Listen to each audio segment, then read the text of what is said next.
Hello guys, আসসালামু আলাইকুম। আমি ফিরোজ আহমেদ।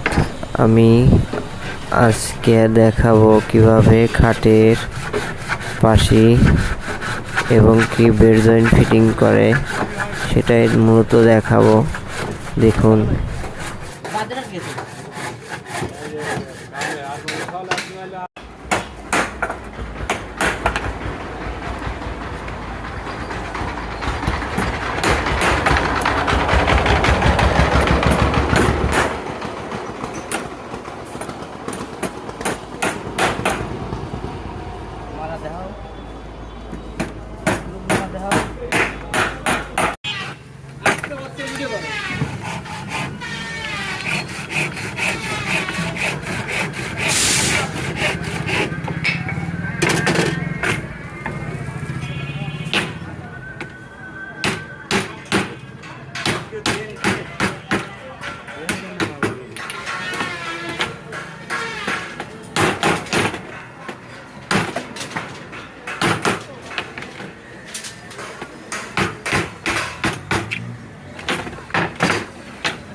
তো ভিডিওটা এই পর্যন্তই শেষ। পরবর্তী ভিডিও দেখার জন্য অপেক্ষা করুন।